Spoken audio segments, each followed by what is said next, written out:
Shalom dan selamat bertemu kembali dalam Hope Media Sabah. Jadi pada sahabat ini kita bertemu kembali, dan untuk sahabat ini saya akan jadi moderator untuk perbincangan kelas belia Cornerstone Connection. Sebelum kita teruskan, saya mau perkenalkan kawan-kawan saya dulu. Saya Ektelin. Saya Alfred Josia. Saya Betnix. Saya Beni. Saya pun kan? Enggak. Nama saya Ardi. Oke, terima kasih atas perkenalan diri. Jadi sebelum kita teruskan dengan perbincangan kita, ada baiknya untuk kita minta penyertaan Tuhan melalui doa pembuka yang akan dipimpin oleh Beni. Oke, mari kita bersama-sama dalam doa. Mari kita berdoa. Ya Bapa kami yang di surga, ya Allah, terima kasih banyak telah menyerahkan kepada kami untuk bersama-sama pada hari ini, ya Bapa. Ya Bapa, untuk masa ini, ya Bapa, biarlah Roh Kudus bersama dengan kami, Bapa, agar apa yang kami lakukan pada saat ini dapat memberkati orang lain, Bapa, dan juga sekalian memberkati kami semua, ya Bapa. Ya Bapa, semoga segala perkembangan pada hari ini lancar, dan seterusnya semua orang yang melihat, semua orang yang mendengar mendapat pelajaran kami, dan seterusnya kami juga dapat menerapkan nilai-nilai yang ada dalam kehidupan sehari-hari kami, Bapak. Biarlah kami semua dapat memberi pelajaran yang layak dan yang diperlukan oleh semua orang, ya Bapak, agar kami dapat bersama-sama dengan Engkau di dunia ini, ya Bapak. Ya Bapak, terima kasih ya Bapak, kami tahu Engkau telah mendengar doa ini. Doa ini saya serahkan dalam nama Yesus Kristus, Tuhan dan Tuhan dosa kami semua. Amin. Amin. Oke, terima kasih Beni. Jadi kita teruskanlah dengan perbincangan kita pada sahabat ini. Tajuk dia bukan cinta pandang pertama. Jadi yang ketiga?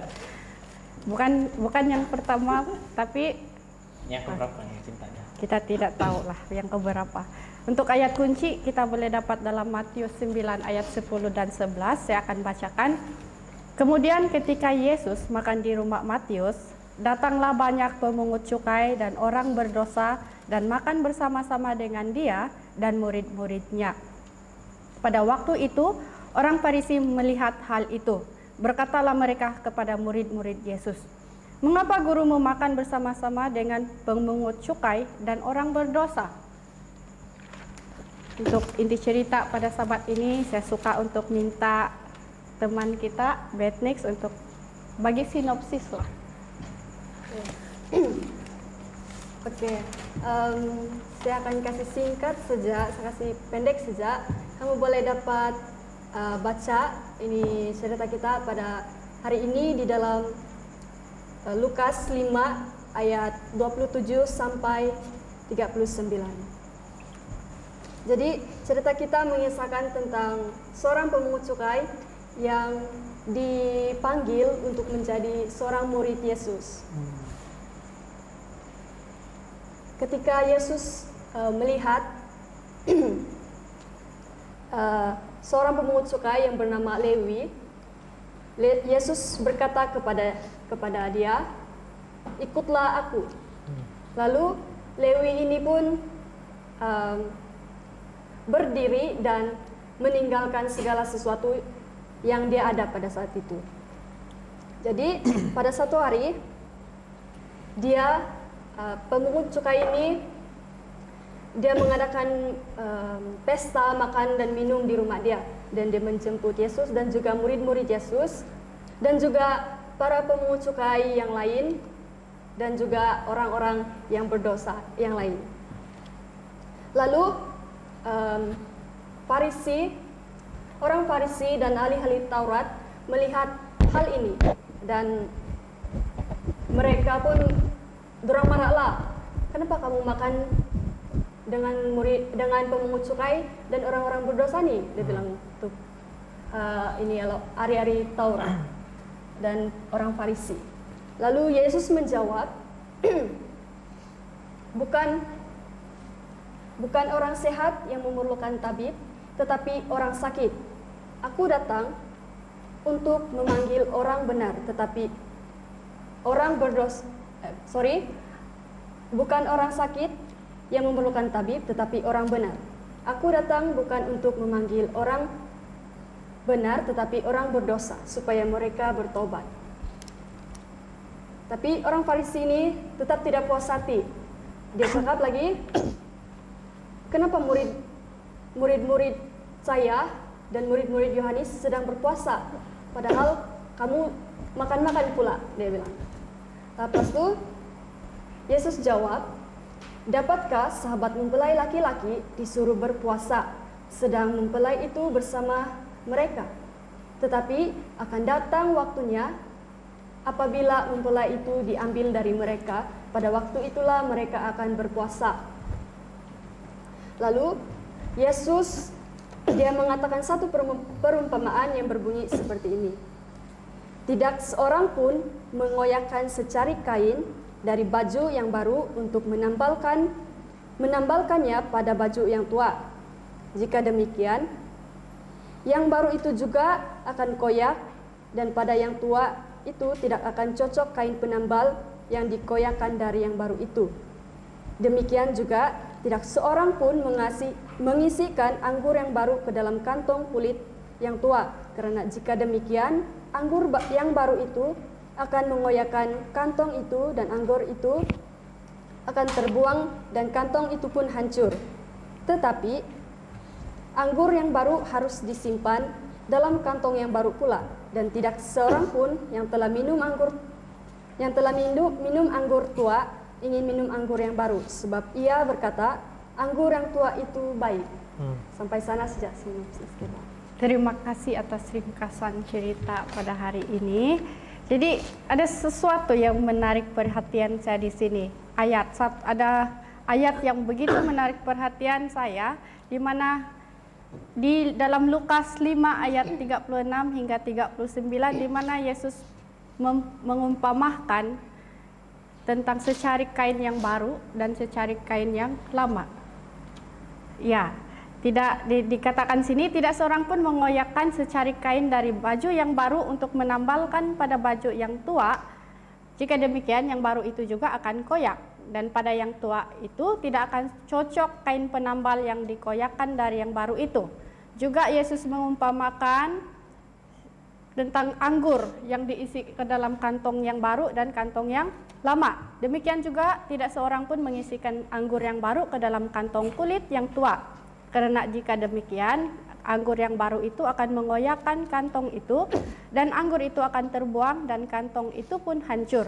Tetapi anggur yang baru harus disimpan dalam kantong yang baru pula. Dan tidak seorang pun yang telah minum anggur tua ingin minum anggur yang baru, sebab ia akan berkata, anggur yang tua itu lebih baik. Jadi saya mau tanya si Alfred, kawan saya si Alfred. Bagi pendapat kamu, kenapa Yesus? Apa maksud Yesus mengatakan demikian? Jadi apa yang dapat kita lihat tadi, ada dua ya perumpamaan yang Yesus katakan. Yang pertama mengenai pakaian atau baju kan. Yesus katakan di dalam Lukas 5 ayat yang ke-36, dia bilang tidak seorang pun mengoyakkan secari kain dari baju yang baru dan tampal pada kain yang tua, dibilang. Sebab kalau kita buat begitu, baju itu juga koyak, dibilang. Dan kalau kita buat juga begitu, tidak cocok, ataupun kalau bahasa kita tidak ngam. Kan kalau kamu pikir-pikir, baju yang baru karena kasih tampal di tempat yang sudah lama, yang kusut, sudah maksudnya yang kita guna untuk di ladang lah kan, maksudnya yang kalau bahasa kita bikin mindahu ya. Gitu. Kalau dari segi kita berimajinasi, kalau kita membayangkan itu macam kalau kita pikir itu pun sudah tidak logik ataupun tidak ngam. Nah, mungkin secara singkat saja saya akan sampaikan apa yang saya dapat lihat di sini. Apa yang dapat kita aplikasikan dari apa yang Yesus katakan untuk yang perumpamaan tentang pakaian ini adalah, kalau yang saya dapat lihat di sini, baju ini merupakan ataupun menggambarkan kehidupan seseorang. Nah, kalau kita, apa yang saya dapat lihat di sini, Nah, mungkin nanti sahabat saya akan menjelaskan apa yang lebih lagi nanti, dan ini saya punya yang saya dapat lihat lah. Nah, kalau kita lihat di sini tidak baik kalau itu kehidupan yang sepatutnya yang baru yang berasal dari Tuhan itu kita mencampur aduk lagi dengan kehidupan yang lama. Ya kan? Karena yang baru anak sampal yang lama ngam kan? Kalau kehidupan yang kita dapat miliki dari Yesus Kristus, kalau kita campur adukan dengan yang lama, ini dari pandangan saya lah secara pribadi, apa yang saya dapat lihat kalau dari secara pribadi, apakah itu sesuai kita mencampur adukan kehidupan yang tidak sesuai dengan apa yang Tuhan inginkan? Sudah tentu ya tidak sesuai lah dengan apa yang Tuhan maksudnya di sini. Kalau dari segi lain, apakah sesuai dicampur adukan ajaran yang sudah diajarkan kita yang lebih baik dengan ajaran yang dari manusia? Dicampur adukan yang apa yang kita tahu yang tidak baik, sudah tentu tidak sesuai juga kan? Itulah apa yang dapat saya lihat di sini. Tidak sesuai atau tidak ngam lah kalau karena kasih tampal baju yang apa itu yang baru karena tampal yang sudah lama. Nah, sebab dibilang di sini memang akan koyak juga, kalau bukan koyak memang tidak sesuai lah dia bilang. Jadi itu yang saya dapat lihat secara singkat, dan kawan saya nanti dengan lebih advance akan memberi pandangan dia. Nah, Ya, mungkin kita boleh minta dari si pendeta hari depan, Ardi. Silakan. Ardi. Oke, mungkin ya Ardi ada input yang lebih.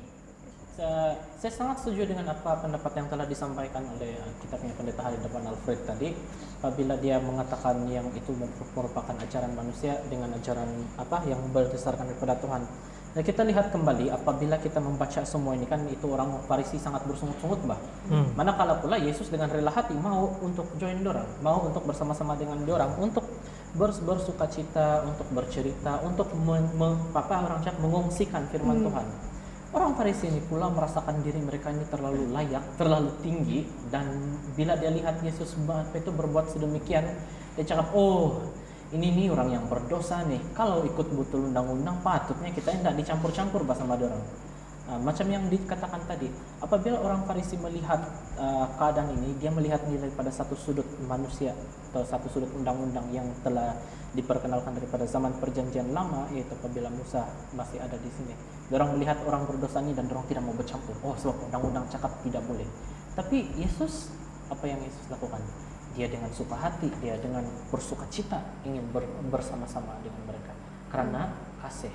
Jadi kita boleh lihat di sana terdapat dua pendapat atau terdapat dua dasar yang ditunjukkan. Daripada manusia kita biasa melihat perkara daripada segi undang-undang, ya, atau apa yang membuatkan mereka rasa lebih berkuasa. Manakala Yesus melihat dia daripada segi kasih, ya, daripada segi bagaimana untuk kita bersama-sama, ya, melayani dan menerima pengharapan atau kehidupan kekal itu. Karena itu saya sangat setuju dengan pendapat Pastor Pendeta Hari depan. jadi mungkin yang anggur lagi kan belum sempat kita sentuh tadi. Nah, mungkin saya ingin tambah sedikit yang pasal anggur lagi lah. Apa yang saya dapat lihat sebelum itu, terima kasih masukan ataupun pandangan yang luar biasa, sangat baik. Jadi apa yang dapat saya tambah ataupun dapat saya berikan sedikit lagi tentang anggur tadi, saya lihat di sana tidak begitu jauh ya apa yang Yesus mau sampaikan dengan pakaian atau yang baju ataupun dengan yang perumpama dengan anggur. Nah, kenapa tidak jauh? Karena seperti sudah dijelaskan oleh saudara Ardi tadi yang tentang bertentangan itu yang ajaran manusia dan juga dari Tuhan itu kan. Tidak akan bercampur itu. Iya. Jadi kalau kita lihat dalam Kerinduan Segala Zaman muka surat 295, saya akan singkatkan. Di sini dikatakan Yesus menunjukkan kuasa pengajaran palsu yang membinasakan penghargaan dan kerinduan seseorang terhadap kebenaran. Nah, di sini dikatakan tiada seorang pun katanya yang telah minum anggur tua ingin minum anggur yang baru. Di sini dikatakan lagi sebab ia akan berkata anggur tua itu baik. Segala kebenaran yang diberikan kepada dunia melalui para nabi dan bapa bersinar dalam keindahan yang baru dalam perkataan Kristus. Tetapi ahli-ahli Taurat dan orang Farisi tidak merindukan anggur yang baru itu. Sehingga walaupun kosong dari tradisi lama, adat istiadat, serta kebiasaan, dalam hati mereka tidak dapat suatu apapun pengajaran Kristus. Jadi mereka bergantung pada syarat-syarat agama yang mati. Seperti yang Saudara Ardi katakan tadi. Jadi sebenarnya apa yang dapat kita pelajari di sini, ahli Farisi ini atau ahli Taurat ini, mereka bergantung sejak apa yang diajarkan sejak zaman Musa lagi. Tetapi kalau kita mempelajari sedikit atau lebih dalam lagi, kita akan dapat lihat lagi para ahli Farisi dan ahli Taurat ini, mereka ada lagi membuat sedikit advance atau pemahaman mereka sendiri tentang adat istiadat itu. Seperti yang Saudara dikatakan tadi, oh ini orang berdosa tuh, macam pungut sungai, janganlah kita dekatin ya. Jadi mereka ada sedikit menambah secara ekspresi kepada diri mereka sendiri tentang peraturan dan syarat-syarat yang baru. Nah, itulah disebab dikatakan di sini dalam kutipan tadi, mereka bergantung pada syarat-syarat agama yang mati. Sebab mereka bergantung kepada ajaran dari Musa, tetapi mereka mengekspresikan itu melalui syarat-syarat mereka sendiri, seperti tidak mau bergabung dengan orang begini, begitu, begini, dan tidak memelihatkan kasih. Nah, di sini dikatakan anggur itu baik. Sebab memang anggur tua itu baik, yang dimaksudkan ajaran-ajaran dari Musa. Memang ajaran-ajaran dari Musa pun berasal dari Tuhan juga yang bagikan. Jadi memang baik juga. Bukan lagi juga, memang baik. Tetapi di sini dikatakan anggur yang baru itu melalui siapa? Yesus Kristus. Nah, disitulah yang dikatakan terdapat suatu yang tidak dapat mereka terima melalui Yesus Kristus, di mana Yesus Kristus adalah anggur yang baru itu. Dia memberi satu ajaran yang lain daripada yang lain. Iya. Tapi yang mungkin langsung bagus juga kalau kita kasih jelas yang kenapa pada masa dahulu apabila Musa menerima hukum-hukum daripada Tuhan dan dia berubah mengikut masa. Bukan juga disebabkan dia berubah mengikut masa, betul. Pada mulanya memang diperkenalkan itu adalah 10 hukum kan. Tetapi apabila orang sudah mula untuk berpikir, mungkin bagus kita, kalau hukum Tuhan itu ada 10, bagus kita kasih buat kita punya undang-undang supaya kita tidak terlanggar. Ini benar daripada apa yang saya belajar dahulu di masa saya di EAU. Mereka manusia membuat hukum yang baru itu dengan tujuan untuk melindungi hukum yang telah diberi oleh Tuhan.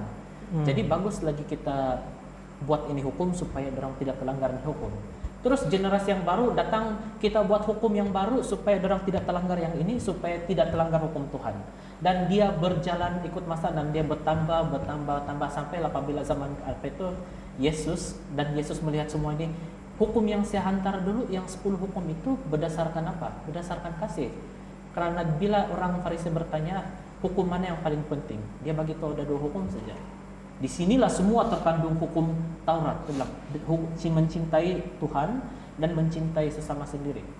Sekarang di mana itu hukum-hukum manusia ada di sana? Tidak ada. Nah, itulah kenapa apabila sudah sampai zaman Yesus, terlalu banyak hukum yang dilapis, makin lama makin ekstrim. Nah, mungkin bagus juga penjelasan bagi mereka yang ada di rumah yang tertanya-tanya kenapa makin bertambah-tambah itu hukum, Oke, jadi mungkin itulah sedikit dari kami tentang perumpamaan tentang pakaian dan anggur tadi. Ya. Mungkin ada tambahan dari sahabat kita kalau ada lagi, ataupun Enggak. terusnya. Ada tambahan? Sama. Sama. Jangan Ini- risau, kebagi saja kalau kamu ada Tidak. pendapat masing-masing. Saya juga. Oke, terima kasih atas penjelasan yang cukup jelas dan masukan-masukan yang begitu, kalau bagi saya sangat baru, macam yang bagaimana hukum ini semakin lama semakin bertambah. Terima kasih. Jadi saya suka untuk bagi tahu sesuatu. Pada zaman Yesus, kenapa orang Lewi ini dibenci? Bukan orang Lewi, pemungut cukai. Pemungut cukai ini dibenci adalah sebab mereka memungut cukai kadang-kadang dengan ketidakjujuran. Betul. Jadi orang-orang Yahudi sangat tidak suka ini pemungut cukai, tapi lebih teruk kalau orang Yahudi yang jadi pemungut cukai, dorang akan dianggap sebagai penderhaka. Jadi itulah juga kenapa, salah satu sebab kenapa orang Farisi ini membenci ataupun orang tidak suka Yesus pergi ikut-ikut itu pemungut cukai. Kita teruskan. Jadi saya suka untuk tanya si Benny ini satu bayangan ya. Bayangkan ada seorang yang kita tahu, kamu tahu sudah berbuat dosa. Saya lah. Contohlah Ardi. Saya lah. Ardi sudah pergi, kamu tahu dia sudah pergi mencuri kereta si Alfred. Ataupun dia curi duit si Gogo, si Betnix waktu waktu dia sedang susah. Jadi salah orang. Oke, jadi apa respon kamu kalau tiba-tiba si Ardi datang pergi gereja kamu? Apa reaksi kamu terhadap kedatangan dia? Padahal baru-baru juga dia pergi curi kereta si Alfred, baru-baru dia pergi curi duit si Betnix. Tunggu tas bawah lah. Terus bawa. Kenapa? Oh, saya punya reaksi. Kau tengok saya, baru kau bagi tahu siapa reaksi kau. Tengok atas bawah juga. Kenyataan lah tuh. Reaksi saya kalau saya misalnya lah, ada orang yang memang salah di mata masyarakat atau di mata kita sendiri lah begitu. Saya lah dalam nikes. Ya kau lah. Memang bersalah dah, Oke. Misalnya sebagai contoh si Ardi, dia ni memang ada buat salah sama saya, buat salah sama semua orang. Dan mungkin ada yang lebih besar dia buat yang kami tidak tahu lah begitu. Tiba-tiba dia datang pergi gereja. Mungkin kalau dari segi apa kita sebut, kalau dari segi duniawi, Tapi terus terang secara manusiawi lah, mungkin kita akan ada cakap dalam hati yang tidak bagus lah. Mungkin dia bilang, dia ini begini mau juga datang pergi gereja begitu. Oh tunggu dulu tuh Nato bilang yang curi kertas yang pergi. mau buat suci begitu. Oh, oke. Sok suci ya. Tapi itu dari segi manusiawi lah. Tapi yang sepatutnya, dan bagi pendapat saya lah, saya rasa saya jujur. Saya Ini yang kamu akan lakukan kan? Iya. Oke. Secara jujurnya, saya akan terharu. Wow. Sebab terharu dia, sebab orang yang buat salah tuh, bila kita nampak dia ada perubahan ataupun dia macam mau jadi kepada yang lebih baik, tidakkah itu buat kita rasa macam terharu, gembira, dan rasa macam kita mau pimpin dia, walaupun kita tahu diri kita ini pun tidaklah baik sangat kan, tapi at least kita boleh bantu dia begitu. Sok suci datang pergi gereja. Pura-pura suci Begitu. itu. Ya. Tapi untuk dia punya rumus lah dalam satu kali pendapat saya tuh, saya akan terharu dan gembira dalam masa yang sama, sebab dia ada perubahan atau pencahayaan, pencahayaan dari syurga yang membuatkan dia untuk kembali kepada Tuhan dan minta ampun sama dosa dia. Ini kalau saya betul-betul bertobat pergi kerja dengan tujuan bertobat kan? Ya, tapi kalau tidak, Kadang-kadang ada juga orang yang datang pergi gereja ini sebab dia mau tayang muka dia. Saya at least datang pergi gereja sekali seminggu. Tapi kita Iya. tidak boleh, kita jangan menghakimi kita jangan orang menghakimi begitulah. lah. Jadi terima kasih Benny. Kalau saya pula, kalau secara jujur kan, Saya juga gini. bukan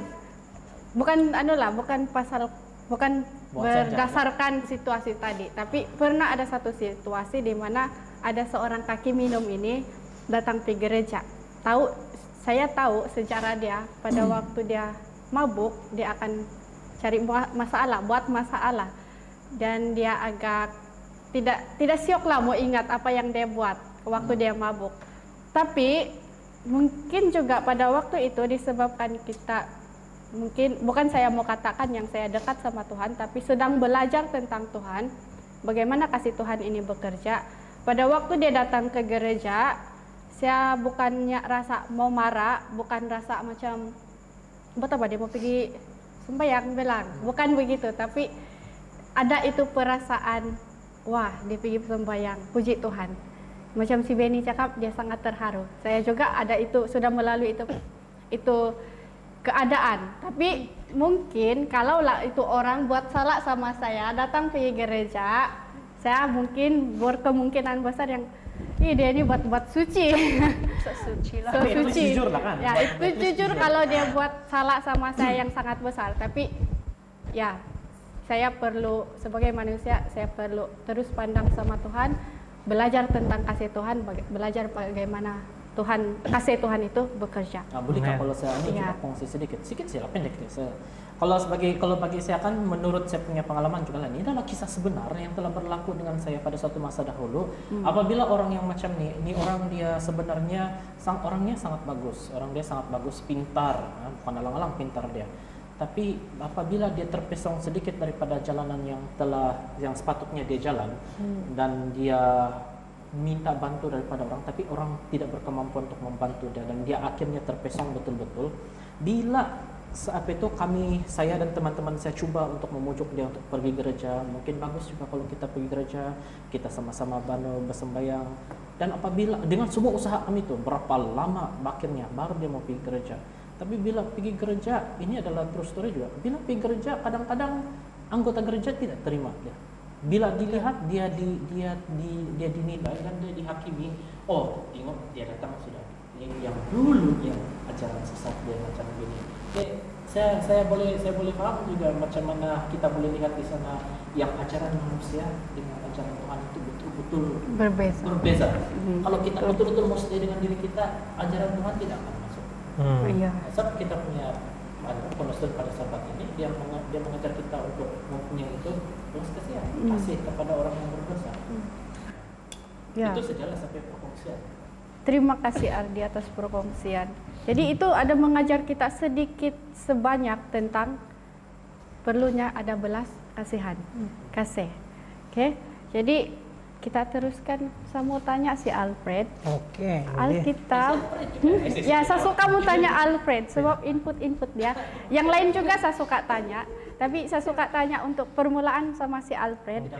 Jadi kita selalu diingatkan di sekolah pun karena kasih ingat, pilih kawan yang baik, pilih kawan dengan bijak, dia bilang. Alkitab Benar. juga katakan demikian. Dalam Amsal banyak peringatan dia tentang mencari kawan, mencari teman yang baik. Oke, tapi ajaran Yesus dia mengatakan kita perlu melayani semua orang, termasuk mereka yang seolah-olah tidak layak di mata kita sebagai seorang manusia. Jadi macam mana kita boleh terapkan itu mencari teman yang baik dalam masa yang sama kita mau melayani mereka yang tidak layak di mata kita sebagai manusia. Nah, jawab. Oke. Deep, Kang. Deep, Kak. Ini pertanyaan sangat deep ya. Jadi bagi saya ini perlu dijawab dengan penuh perasaan lah. Iya. Penuh perasaan. Jadi terima kasih pertanyaan yang sangat memberi perasaan. Terus perasaan saya pun langsung penuh ya. Jadi pertanyaan tadi kan Alkitab itu mengajar bahwa kita harus mencari sahabat yang baik. Jadi dalam masa yang sama begitu kita kalau pemikiran itu harus hindari yang macam seolah-olah dihindari yang jahat lah kan. Tapi ajaran Yesus pula dia bilang orang-orang yang berdosa kalau dari mata manusia yang tidak layak untuk disahabat, perlu juga kita bersahabat dengan orang. Nah, jadi macam mana ini kita boleh satukan supaya tidak bertentangan. Nah, apakah ini bertentangan ataupun apakah ajaran yang tadi itu bertentangan? Maksudnya apakah ajaran tentang memilih sahabat yang baik itu bertentangan dengan apa yang Yesus ajarkan? Secara singkat saya jawab dulu, bertentangan atau tidak? Memang tidak bertentangan. Kenapa tidak bertentangan? Oleh sebab itu mari kita lihat dari segi konteksnya. Jadi saya coba kasih singkat-singkatnya ya. Macam mana kita mau menanggapi atau melihat ini situasi, kita mesti tengok dia punya konteks. Nah, pertanyaan saya untuk kita semua, apakah sahabat itu penting? Penting. Kalau sahabat itu tidak batas kan, betul kan? Betul. Sahabat biar beribu bilang kan. Iya. Yang satu itu apa? Nah, itu paham. Dia bilang bercinta biar satu, tapi bersahabat tidak batas, ya. Jadi semakin banyak sahabat kita yang baik kepada kita, semakin bagus lagi. Nah, dan pertanyaan lagi, apakah kita perlu hati-hati cari sahabat? Iya, perlu hati-hati. Perlu sangat. Oke, jadi untuk mensingkatkan lagi, macam mana kita melihat ini secara konteks, kita lihat dulu konteks yang mencari sahabat yang baik itu dari segi Alkitab ya. Kalau kita lihat di dalam kitab Amsal ayat yang ke-18, maksudnya pasal yang ke-18 ayat yang ke-24, dikatakan ada teman yang mendatangkan kecelakaan, tetapi ada juga sahabat yang lebih karib daripada seorang saudara. Nah, jadi di sini kita lihat bahwa sahabat itu ada impak ya, baik dan buruk kepada kehidupan kita. Oleh sebab itu kita mesti hati-hati cari sahabat. Nah, untuk kita paham lagi, untuk kita dapat menanggapi pertanyaan tadi apakah itu bertentangan dengan ajaran Yesus atau tidak, kita tengok lagi dalam bahasa asli dia. Dalam bahasa asli sahabat itu disebut philos. Arti dia adalah benar-benar sayang, mengasihi dan menyayangi. Nah, oleh sebab itu apa yang saya dapat tanggapi di sini, kalau mencari sahabat itu memang sangat berhati-hati, sebab sahabat ini adalah yang betul-betul mengasihi kita, betul-betul mau menerima kita apa adanya. Sebab saya pernah juga ada pengalaman bersahabat, saya percaya kamu pun ada pengalaman bersahabat kan? Yakin? Tidak semua sahabat boleh kita percaya, betul kan? Betul.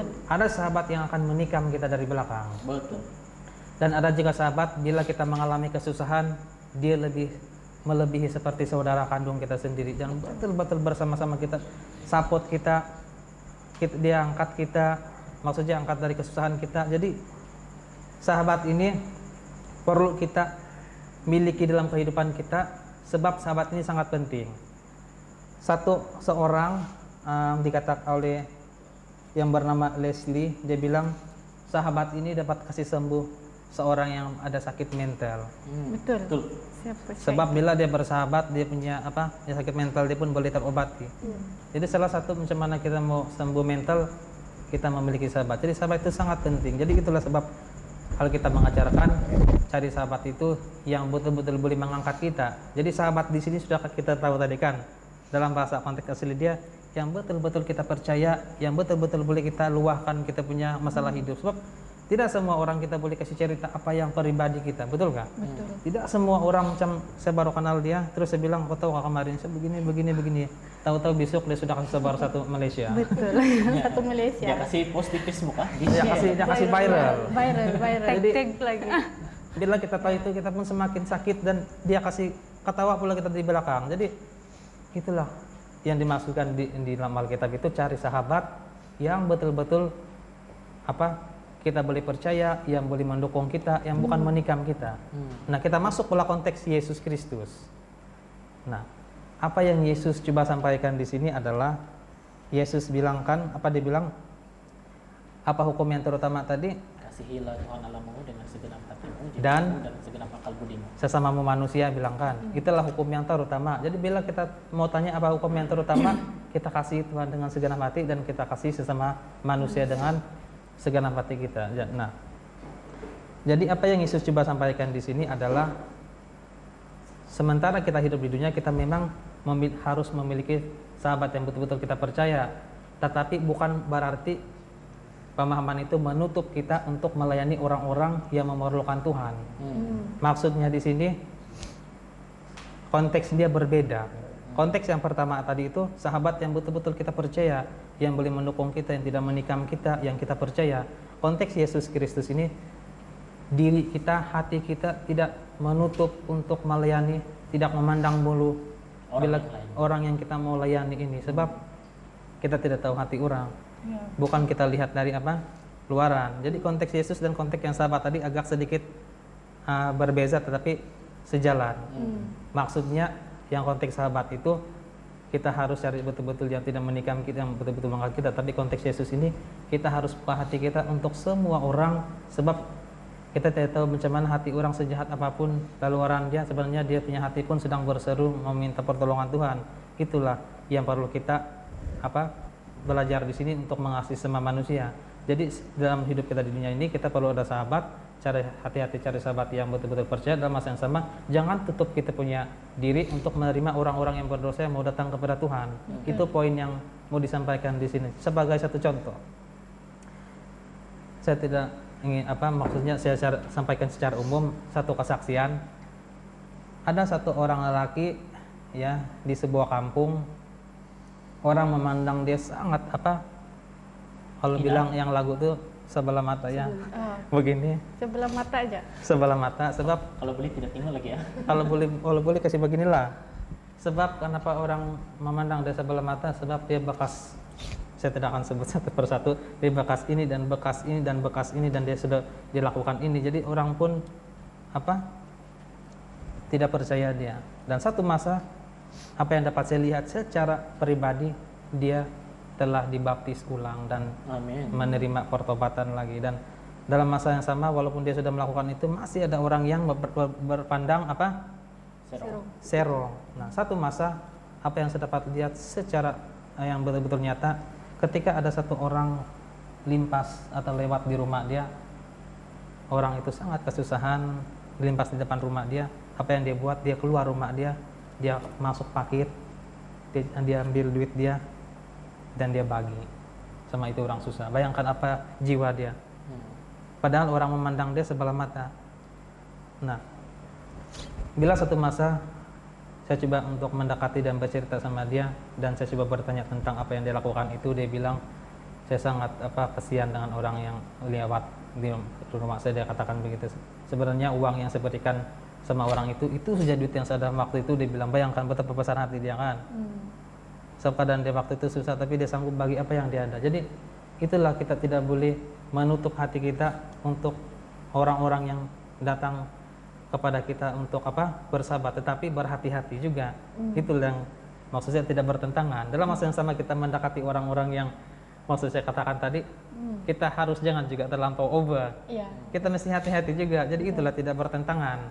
Kita mesti tidak begitu spesifik, mungkin secara umum dulu kita mengenali dia, dan dalam masa yang sama kita boleh sampaikan tentang pekabaran Injil. Sebab tidak semua orang nampak dari luaran sama dengan apa dalam hati dia. Mungkin berkaitan dengan apa yang kau cakap tadi, saya suka bila kau cakap mengenal. Mengenal berarti kau coba untuk berkomunikasi, kau coba untuk bergaul dengan dia kan. Dan menurut apa itu berkaitan dengan apa yang dikatakan, mungkin Alkitab juga memberitahu kita yang Rasul Paulus juga dia ada bagi tahu sesuatu di dalam 1 Korintus 15 ayat 33. Dia bilang jangan kamu sesat, dia bilang. Kenapa? Jangan kamu sesat. Kenapa? Pergaulan yang buruk merusakkan kebiasaan yang baik. Berarti biarpun kita baik, kalau kita memilih pergaulan yang buruk, dia akan rusak juga itu. Sadarlah kembali sebaik-baiknya dan jangan berbuat dosa lagi. Ada di antara kamu yang tidak mengenal Allah. Mereka yang tidak mengenal Allah di sini bukan berarti mereka yang tidak tahu siapa Tuhan, tetapi mereka yang enggan menerima siapa Tuhan. Mereka yang tidak kenal. Kalau sudah kenal Tuhan, siapa yang tidak mau terima Tuhan kan? Ya. Betul atau tidak? Jadi hal ini kukatakan supaya kamu merasa malu, bukan supaya kita malu, tapi supaya kita sadar yang pergaulan kita, biarpun kita ini adalah seorang yang sangat baik, kalau kita salah bergaul, jangan bilang bersahabat, jangan bilang bersahabat. Kalau salah bergaul pun boleh rusak juga. Betul. Jadi yang lebih umum bukan spesifik, yang lebih umum bergaul lagi kan, yang low level sedikit dari bersahabat. Lagi di bawah Lagi di bawah. Kalau bergaulan pun sudah boleh kasih Rusak. Apalagi rusak. bersahabat. Apalagi kalau sahabat yang sudah kita percaya, memang kita bijak over. memilih. Iya. Betul. Betul. Oke, terima kasih. Ya, terima kasih Alfred dan Ardi. Jadi sedikit tambahan, pelayanan Yesus juga bermula dari persahabatan, kan? Salah satu cara Yesus untuk melayani adalah melalui persahabatan. Itulah kenapa dia mau datang ke rumah si Matius, si Lewi ini, dan makan bersama-sama dia dengan murid-murid dia. Bukan macam kita nih yang dia tidak bagus, tidak maulah pergi rumah dia. Tidak, dia mandi 1 minggu tuh ada normal. Itu kenapa saya tanya, kenapa kita apa yang perlu kita lakukan dengan apa yang Alkitab katakan dengan berhati-hati memilih teman dan ajaran Yesus dalam pelayanan. Itu kenapa saya bertanya demikian. Jadi terima kasih Alfred, Ardi. Kita teruskan. Saya percaya di antara kita, bukan lagi di antara, semua kita ini sudah melakukan sesuatu. Setiap hari kita melakukan dosa. Biar macam mana kita mengelak pun dari melakukan itu, hati dan pikiran manusia yang sangat lemah ini sentiasa akan jatuh, baik itu dari perkataan kita, perbuatan kita, pikiran dan juga keinginan hati kita. Jadi khas untuk Ardi lah, bukan khas, khusus untuk si Ardi. Kenapa khusus jawab juga lah Saya, yang saya lain? minta tolong betul si Ardi untuk jawab yang inilah. Pernah nggak kamu rasa yang kamu ini sangat berdosa sehingga kan kamu rasa tidak layak untuk diampuni? Tapi tiba-tiba kamu rasa, oh saya sudah diampuni. Apa yang membuatkan kamu rasa kamu sudah diampuni? Mungkin kita boleh minta perkongsian dari si Ardi. Oke, kau guna aku menangkan kau cakap perkongsian, saya akan berkongsi ya. Ya, Oke, iya, memang terus terang saya cakap, saya cakap sekali lagi, terus terang saya katakan yang ada momen-momen atau masa-masa dalam kehidupan saya di mana saya rasa macam bagus lagi saya mati, bilang begitu. Tidak terkecuali. Bagus lagi saya tidak wujud atau saya rasa macam yang bikin susah, apalagi bikin susah Tuhan, bilang begini. Saya rasa macam yang saya jangan bilang layak untuk ibu bapak, saya layak untuk Tuhan pun tidak. Jadi saya macam yang saya desperate betul, saya nangis dalam bilik saya, biarpun saya adalah seorang lelaki, dia bilang. Saya nangis dalam bilik saya dan saya tidak tahu apa yang saya mau buat, dan saya rasa macam yang ayah saya mau bunuh diri pun ada. Bilang, saya minta maaf kepada anda yang di rumah, kalau anda merasa ingin bunuh diri, saya mau kamu buka di dalam Alkitab kamu. Inilah ayat hafalan yang telah menyelamatkan saya pada hari tersebut. Oke, di dalam Mazmur 51. Ya, Mazmur 51 ini adalah doa. Oke, doa si Daud kepada Tuhan apabila dia sadar apa yang dia lakukan itu adalah dosa. Dan bagi si Daud di sini, dia punya doa ini panjang lebar nih, terus terang banyak betul dia rasa. Dia cakap daripada awal sampai habis, inilah dosa dia. Dan apa yang terjadi? Dia menerima pengampunan dosa tersebut. Tuhan mengampuni dosa dia. Dia bagi tahu yang ini yang saya telah lakukan. Saya merebut istri orang, saya tengok dia masa dia mandi. Pas tu saya kasih biar laki dia mati sebab saya anak saya begini pun mati. Dia bilang semua saya tanggung lah, bagus lagi Dan Tuhan melihat itu dan dia melihat yang Daud itu cuma seorang manusia yang dosa. Cuma manusia yang berdosa dan dia memohon pengampunan dengan sepenuh hati dia. Dan itu yang saya lakukan. Itu yang saya lakukan dengan tangisan saya menangis-nangis. Nasib pada masa itu saya punya teman bilik adalah Pastor Ladies. Kalau kamu kenal Pastor Ladies, masa itu dia pergi kelas, jadi saya satu orang di dalam bilik. Jadi masa itu saya nangis-nangis di dalam bilik saya dan saya terbacanya hafalan, saya menangis, saya berdoa sama Tuhan, saya minta ampun, saya lepaskan saja semua perkataan demi perkataan apa yang telah saya lakukan, apa yang saya rasa, kenapa saya tidak layak. Dan ajaib sekali, saya tidak tahu kenapa kalau kita bersifat khusus dengan Tuhan atau kita terlalu jujur kepada Tuhan dengan apa yang kita buat dan apa yang kita rasa lega tuh. Kita rasa yang sekarang saya sudah mengampuni, saya sudah memohon ampun daripada Tuhan dan saya sudah jujur dengan Tuhan mengenai apa salah saya dan apa yang Alkitab katakan, Tuhan mendengar dan Tuhan mengampuni. betul. Biar kita berdosa seperti apa? Siapa yang ingat? Seperti kirmizi. Nah, seperti kirmizi. Ya, seperti dia sangat merah, itu terlalu merah lagi. Sampai kalau kena kasih letak sama-sama kain yang lain, dia akan merah juga. Okay? Dia akan menjadi putih seperti salju. Nah, jadi itu yang saya terpikir dan saya rasa yang saya rasa yang tidak payah, mungkin kalau dengan Tuhan saya masih lagi dapat melangkah ke satu hidup yang baru. Dan ya puji Tuhan, saya masih lagi hidup sampai sekarang. Amin. Amin. Ya. Masih ada Jadi di kalau sini. Anda rasa Anda tidak layak, kalau Anda rasa ingin bunuh diri, dial Mazmur 51 dan memohonlah pengampunan daripada Tuhan, dan saya yakin kamu akan dibisik oleh Roh Kudus untuk merasa kedamaian yang Tuhan berikan. Betul. Terima kasih atas perkongsian Ardi. Oke, ada satu yang si Ardi cakap. Walaupun saya sebagai seorang lelaki tapi saya menangis. Satu yang saya mau kasih tahu yang di rumah dan yang ada di sini. Kau pun Menangis itu menunjukkan kita ini manusia. Menangis itu bukan hanya untuk perempuan, bukan hanya untuk budak-budak, tapi untuk semua. Ampun. Jadi pada waktu kamu rasa sakit, pada waktu rasa sangat tidak layak untuk berada di hadapan Tuhan, pada waktu itulah Tuhan bilang, berlututlah dan berdoalah padaku. Itu secara pribadi untuk saya, sebab saya juga pernah merasakan yang saya ini sangat tidak layak, sangat susah untuk berada di hadapan Tuhan. Jadi mari kita buka itu pikiran yang saya tidak layak untuk ada di depan Tuhan sebab saya begini. Sebab pada waktu itulah Tuhan cakap berlututlah berdoalah pada saya. Hmm. Jadi macam yang Ardi cakap, Roh Kudus akan membisikkan ketenangan di dalam hati. Saya percaya itu juga akan berlaku pada Anda semua. Amin. Amin. Jadi itu sedikit ya. Sedikit saja untuk perkongsian dari saya. Sebab Ardi sudah memberikan yang lebih banyak, malahan dia bagi kita ini kata-kata dalam Mazmur 51 ini. Jadi hari ini bukan cinta pandang pertama. Kita Ayo konteksnya tidak Mas. Ya, bukan cinta. Jangan sampai saya kasih amin. Tidak Mas. Jangan, nanti ada orang marah. Oke. Jadi bukan cinta pandang pertama. Apa kaitan cerita kita? Kenapa soalan-soalan kita pada hari ini? Tiba-tiba tema dia, tajuk dia bukan cinta pandang pertama. Mungkin si Betnix ada soal, ada pendapat dia punya masukan.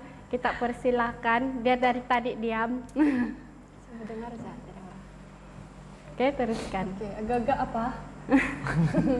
Oke, pandangan saya berdasarkan kita punya cerita pada hari ini dengan tajuk kita, Tuhan melihat ataupun mengambil Lewi sebagai murid dia itu sebab dia bukan memandang pada masa itu. Maksud saya bukan cinta pandang pertama. Yesus melihat seseorang itu bukan pada paras itu sahaja, tapi Yesus melihat pada hati. Jadi kenapa tajuk kita bukan cinta pandang pertama? Sebab Tuhan mengenal kita dari dulu lagi, sebelum pun kita mengenal Tuhan. Iya, sebelum pun kita mengenal Tuhan. Jadi Tuhan mengasihi kita lebih dahulu sebelum pun kita mengasihi Yesus. Macam deep nih. Betul lah tuh, betul. Ya. Jadi pendapat saya itulah apa maksud tajuk kita pada hari ini. Jadi bukan cinta pandang pertama Yesus sama kita, sebab dia sudah mengenali kita lebih lama, lebih dalam, dan dia kenal siapa kita. Jadi ya itulah. Amin, betul. Itu Mungkin ada tambahan. Bukan cinta pandang pertama. Yesus bukan dia waktu kita kena baptis terus dia sayang kita, tapi sebelum pun kita terima dia sudah sayang kita. Betul, Begitu. itulah. Ada tambahan? Terus ditanya, ada tambahan? Tidak pernah dating si Alfred semua ada tambahan. Harus di Alfred. Jadi Harus saya rasa Alfred. sudah jelas. Memang bukan cinta pandang pertama lah itu. Betul. Jadi Ardi tadi dia mau. Jadi Ardi ada tambahan? Mungkin hari ini baru pertama kali kita jumpa, bagi pengetahuan kamu baru hari ini berjumpa sama dia. Jadi bukan di antara kami. Bukan cinta pandang pertama, iya. Saya mungkin mau tambah juga yang dalam seperti apa yang dikatakan, biarpun kita belum mengenal Tuhan, Tuhan sudah sedia dahulu menerima siapa kita kan. Ada juga yang dikatakan dalam Alkitab, ya, apabila Yesus mengatakan atau Tuhan mengatakan yang sebelum kamu lahir itu pun saya sudah mengenal siapa kamu. Jadi Tuhan mengenal kita lebih dahulu sebelum kita mengenal diri kita sendiri pun. Betul. Sebelum kita boleh memikir yang saya harus mementingkan diri saya, harus mencintai diri saya sendiri. Tidak, Tuhan sudah mengenal siapa kita terlebih dahulu terlebih dahulu sebelum kita mengenal siapa diri kita. Dalam kitabnya cerita pada hari ini, Yesus sudah terlebih dahulu mengenal Matius ataupun Lewi. Dan apabila dia nampak Lewi, dia terima siapa diri dia. Dia terima yang dia itu pemungut cukai. Dan dia cakap, "Setinggallah semua apa yang kau ada, mari ikut saya." Kalau Tuhan tidak kenal dia, saya yakin Yesus tidak akan melakukan apa yang dilakukan. Betul. Tapi dia sudah kenal siapa si Lewi dan dia masih mencintai dia, mengasihi dia sama seperti dia mengasihi dia pada pertama kali. Betul. Benny, ada tambahan? Pertama juga kan hari ini pakai. Saya rasa saya punya Pendapat. pendapat pun lebih kurang macam si Betnix sama si Ardi lah. Begitu. Ya. Dan juga Alfred. Sebab Dan juga Alfred. Yes, ya betul. satu Sebab hati dan semua. satu yang kita boleh nampak sini, Tuhan itu mengenal kita sebelum kita mengenal Tuhan, dan Dia mengasihi kita sebelum pun kita mengasihi Dia. Jadi kalau dari saya sampai situ sejak persoalan dia, ya serius. Ya, Jadi mari kita simpulkan. Oke. Mau kita simpulkan, ada tambahan? Saya tidak tahu. Kita simpul lah kan. Oke. Saya suka untuk minta, kalau kesimpulan saya suka untuk minta mungkin ada satu perkataan yang boleh membayangkan, memberikan kita satu bayangan tentang tajuk kita pada hari ini dari satu persatu kita di sini. Mungkin tidak perlu penjelasan, cuma satu perkataan atau satu atau dua perkataan yang kita dapat nampak di sini. Boleh? Ngasih Alfred dulu ya. Kita kasih mula dari si Ardi lah nih kan. Nah. Dia macam jealous sejak nih. Saya sama si jealous, Alfred. man. Saya tidak, saya tahu lah. Asik. Oke, dari Ardi perkataan yang kamu boleh cakap untuk simpulkan. Apabila saya melihat kepada semua apa yang ada di sini, yang saya boleh 5 simpulkan, perkataan sudah. apa yang saya boleh lihat bukan cuma ya. Apa yang saya boleh lihat tema utama dia adalah belas kasihan. Oke, terima kasih. terima Belas kasihan. Benny. Kalau bagi saya dia ada 2 ayat. Ayat ke perkataan. Nah, perkataan. Patah. Enggak apa? Dia menerima dan menghargai. Saya rasa kita pun tahu juga tuh apa 3. maksud. Dan tuh dan Menerima dan menghargai. iya. Si Betnik Kalau saya menghakimi, jangan menghakimi. Nah, saya ingat menghakimi adalah jangan menghakimi. Alfred. Kalau saya pula, saya sangat tertarik dengan love. Maksud saya tertarik dengan kasih. Sebab Kasih. tajuk kita hari ini pun saya yang terakhir kan juga terus langsung kepada tajuk. Teruskan. Sebab saya pilih kasih sebab kita dapat lihat yang tidak dapat kita urai sepanjang kehidupan kita adalah kasih Tuhan. Sebab kasih Tuhan itu sangat besar. Bahkan di sini dikatakan bukan cinta pandang pertama, sebab Tuhan sudah mengenal kita sejak dari mula lagi. Jadi Tuhan begitu sangat mengasihi kita. Walaupun manusia itu dalam dosa, itu Adam dan Hawa, pada saat mereka berdosa, seluruh surga bermusyawarah untuk bagaimana kita dapat diselamatkan dengan cara Yesus Kristus. Dan walaupun dia sudah nampak apa yang dia lalui itu sebelum dia turun, tapi dia mau juga. Oleh karena jawaban dia kasih. Itulah kasih. Kasih. Terima kasih Alfred. Jadi kesimpulan kasih simpulan dia. Kasih simpulan. Iya, kasih simpulan dia adalah Tuhan itu berbelas kasihan. Dia menerima dan menghargai. Dia tidak menghakimi orang seperti mana kita menghakimi orang dari luaran. Karena Tuhan itu adalah kasih. Oh, sambung cantik semua. Siok kan begitu, ya, sebab kasih betul-betul ya, Tuhan itu, Yesus itu begitu. Jadi yang di rumah Masih dari sana mula. Kalau dari bayangkan kalau dari sini mula. sama juga tuh kita gini. Jadi yang di rumah mungkin kamu ada tambahan, ada pandangan lain untuk tajuk kita pada sahabat ini. Jangan malu-malu. Apa bilang si Ardi? Saya punya yang ini. Jika Anda mempunyai sebarang pertanyaan, komen atau penambahan yang Anda ingin beri kepada kami, jangan lupa komen di bagian bawah dan juga like dan subscribe dan kongsikan kepada teman-teman Anda yang berada di keliling Anda. Itu yang saya selalu cakap. Terima kasih. Jadi sebelum kita tutup dengan doa penutup, sekali lagi saya ingin ingatkan, saya percaya pada saat ini dengan keadaan pandemik ini, ramai yang merasa sangat tertekan. Kemurungan juga menaik. Banyak keresahan. Saya percaya itu ada. Sebab keadaan sekarang ini sangat-sangat trigger itu benda. Jadi Sensitif, ya, jadi diharapkan yang ada di rumah itu cari sahabat yang betul-betul kamu percaya untuk luahkan apa yang di dalam hati. Tuhan sentiasa mau mendengar. Pada saat kamu rasa Tuhan tidak mau mendengar, pada saat itulah Tuhan mendengar sebenarnya. Pada saat kamu rasa tidak layak, pada saat itulah Tuhan mau kamu datang kepada Dia. Amin. Apply juga sama kita di sini. Jadi untuk tutup, kita minta si Alfred untuk tutup. Jangan lupa kita doakan mereka yang ada di rumah yang mengalami mungkin rasa apa yang kita cakap sebentar tadi, rasa sangat berdosa hingga tidak layak, juga keadaan pada saat sekarang. Saya percaya si Alfred juga tahu. Mari kita minta dia. Baik, mari kita bersatu di dalam doa. Ya Tuhan yang kami sembah dan kami percaya, Engkaulah Allah kami yang kami bersandar sepanjang kehidupan kami ya Tuhan. Pada saat ini ya Bapa, kami begitu bersyukur dan berterima kasih oleh karena satu pelajaran yang sangat indah yang dapat menguatkan hati kami dan mengangkat hati kami semakin dekat kepada-Mu Bapa, dan semakin bersemangat untuk melayani antara satu dengan yang lainnya Bapa. Di mana sebentar tadi kami sudah mempelajari bahwa kami tidak seharusnya menghakimi orang lain melalui apa yang kami lihat daripada luaran, dan kami juga belajar bahwa kami haruslah mengasihi Engkau dengan sepenuh hati kami dan mengasihi sesama manusia Bapa dengan cara kami melayani sesama manusia, dan sentiasa membuka hati kami untuk melakukan pekerjaan-Mu ya Tuhan. Biarlah apapun yang sudah kami pelajari tadi ya Bapa, dapat kami simpan dalam hati kami dan dapat kami aplikasikan dalam kehidupan sehari-hari kami.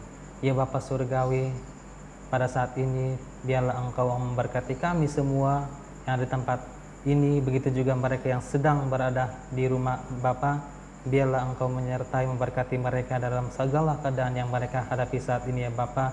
Dalam apapun kondisi mereka Bapa, kami percaya Engkau sudah mengenal mereka lebih dahulu sebelum mereka mengenal Engkau Bapa. Oleh sebab itu kami percaya Engkau tahu apa yang terbaik untuk mereka, dan Engkau tidak pernah terlambat turun tangan untuk menyertai apapun yang sedang dipergumulkan oleh kami, dan begitu juga mereka yang ada di dalam rumah masing-masing saat ini ya Tuhan.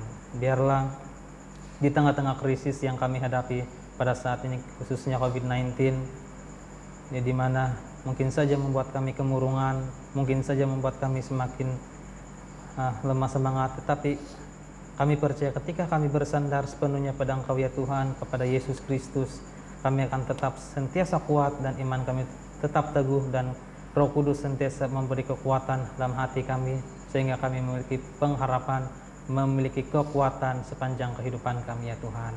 Bapa di sorga, biarlah setiap langkah yang kami lakukan dalam hidup kami, Engkau melangkah bersama-sama kami ya Bapa, sehingga setiap keputusan yang kami lakukan pun itu merupakan rencana yang terindah yang Kau berikan setiap persatu kami ya Tuhan.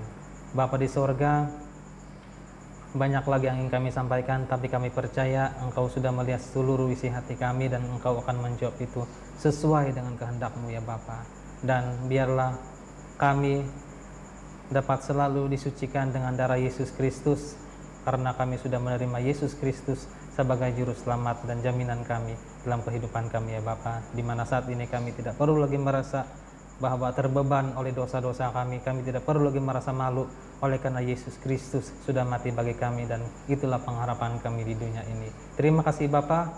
Inilah doa kami satukan di dalam nama Yesus Kristus kami berdoa. Amin. Amin.